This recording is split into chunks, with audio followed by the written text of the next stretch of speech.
नमस्कार। सर्वप्रथम मैं देश पर सर्वस्व न्यौछावर करने वाले भारत के प्रथम सीडीएस श्री बिपिन रावत जी, उनकी धर्मपत्नी जी और उनके साथ शहीद हुए 11 जवानों को इस मंच के माध्यम से श्रद्धांजलि अर्पित करता हूँ। और साथ ही हमारे जसीमपुर क्षेत्र से संबंध रखने वाले छोटे भाई विवेक को भी यहाँ से श्रद्धा समूह अर्पित करता हूँ। उनको परिवार के प्रति संवेदना व्यक्त करता हूँ।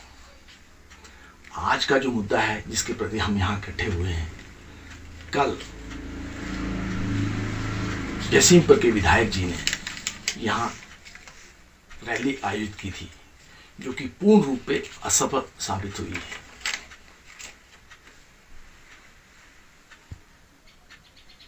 जसीमपुर में लोगों को बस डिपो का झांसा देकर एक लॉलीपॉप दिया गया, उसके माध्यम से लोगों को बुलाया गया, परंतु फिर भी जसीमपुर के विधायक रवि धीमान जी लोगों को इकट्ठा करने में पूर्ण रूप से असफल रहे। भौगोलिक स्थितियों के कारण जसीमपुर विधानसभा क्षेत्र, जो कि बहुत पिछड़ा हुआ है, यहाँ पे पीएचसी, सीएचसी, यहाँ डॉक्टरों की कमी है, कॉलेजों में स्टाफ की कमी है,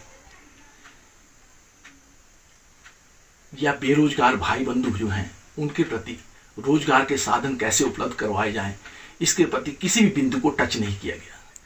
ये रैली पूर्ण रूप से राजनीतिक मंच बनाया गया था, राजनीति को बढ़ावा देने के लिए की गई थी।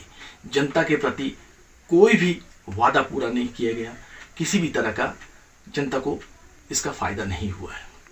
जिन कार्य को भारतीय जनता पार्टी इस मंच के माध्यम से बुना रही थी, वो सभी कार्य पिछली सरकार, कांग्रेस की सरकार की थी और राजा वीरभद्र की देन है, जो आज की सरकार, आज की भारतीय जनता पार्टी इसको भुनाने का प्रयास कर रही है। मैं इस मंच के माध्यम से आप सबसे अनुरोध करता हूं कि भाई रवि धीमान जी से एक संवाद स्थापित किया जाए, उनसे पूछा जाए। आज वो कहते हैं कि पंचमुखी पीएससी को सीएससी का दर्जा दिया गया।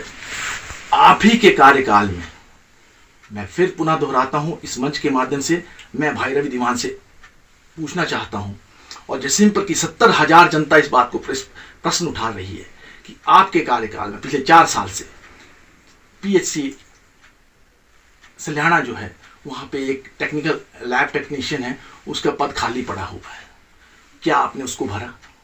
वहां पे 150 से 200 की ओपीडी चलती है। गांव के जो गरीब लोग हैं, हमारा धारचंगर क्षेत्र के जो एरियाज हैं, बहुत ही पिछड़े हुए हैं। लोगों के पास मूलभूत सुविधाओं की कमी है, आय के साधन नहीं है।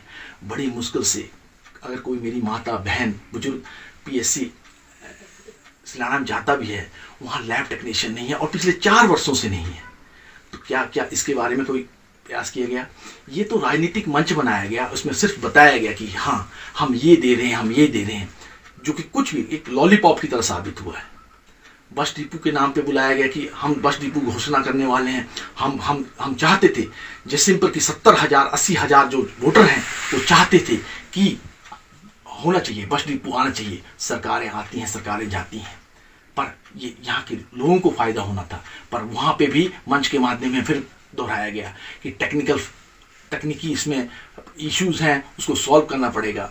मतलब फिर वो लॉलीपॉप दिला के वापस भेज दिया गया जनता को। ये बहुत ही निंदनीय है। हम इस मंच के माध्यम से इस बात का खंडन करते हैं। दूसरा जो एक अहम बिंदु मैं आप सबके संज्ञान में लाना चाहता हूं कि धारचंगर क्षेत्र को इस मंच के माध्यम से पूर्ण रूप से पूर्णतः निगलेक्ट किया गया है, नकारा गया है। मैं पुनः भाई रवि धीमान जी को याद दिलाना चाहता हूं कि मझेड़ा जो साइंस ब्लॉक ऑलरेडी राजा वीरभद्र की देन है, पिछले 4 साल से आप सत्ता में बैठे हुए हैं, क्या आपने वहां पे साइंस ब्लॉक को आरंभ कराने का एक भी प्रयत्न किया? आज भी मैं इस मंच के माध्यम से आपको बताना चाहता हूँ, 1950 में मेरे पिताजी पढ़ा करते थे, तो वो भी जाके बैनाथ और पालनपुर में पढ़ते थे। 1991 में मैं दूसरी पीढ़ी जब मैंने पढ़ाई शुरू की, तो आज मैंने भी पालनपुर और बैनाथ में जाके पढ़ाई की है। आज मेरी तीसरी पीढ़ी, जो मेरी बेटियां पढ़ रही हैं, वो भी आज जाके पालनपुर और बैनाथ में पढ़ाई कर रही हैं।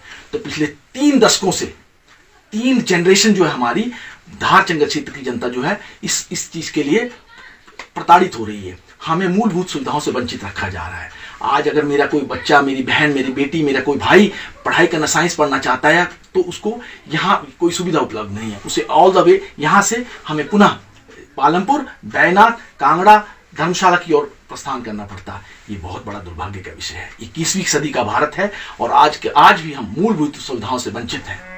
मैं इस पुनः आपके इस PR न्यूज के माध्यम से एक बात पुनः अपनी जनता को याद दिलाना चाहता हूं। 2017 में जब भारतीय जनता पार्टी सत्तासीन हुई थी और मुख्यमंत्री महोदय जी श्रीनगर में धन्यवाद करने आए थे, तो वहां पे भी धारचंगर क्षेत्र की जनता ने आवाज उठाई थी कि हमारा क्षेत्र बहुत पिछड़ा हुआ है और हमें कुछ ना कुछ देना चाहिए। तो जनता ने आवाज उठाई थी कि हमें तकनीकी शिक्षा केंद्र यहाँ दिया जाए। तो मुख्यमंत्री महोदय ने वहां से प्रॉमिस किया था, मंच के माध्यम से प्रॉमिस किया था, प्रशासन को आदेश दिए थे कि वहां पे शीघ्र से शीघ्र इस पे अमल किया जाए। पर आज 4 साल हो गए हैं, हम उस चीज से भी वंचित हैं।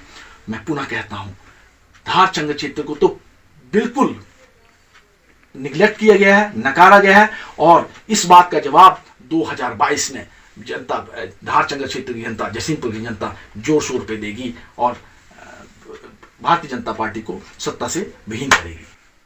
पुनः मैं हिमाचल प्रदेश के मुख्यमंत्री श्री जयराम ठाकुर जी और जसीमपुर के विधायक का धन्यवाद करना चाहूँगा। जसीमपुर की 80,000 जनता धन्यवाद करना चाहेगी अगर जो भी घोषणाएं की गई हैं उनको अमली जामा पहनाया गया तो। परंतु अगर अतीत के पन्नों को पलट के देखा जाए तो डबल इंजन की सरकार पूर्ण रूप से विफल साबित हुई है। इन्हीं शब्दों के साथ मैं सबका धन्यवाद करता हूँ। जय हिंद, जय भारत।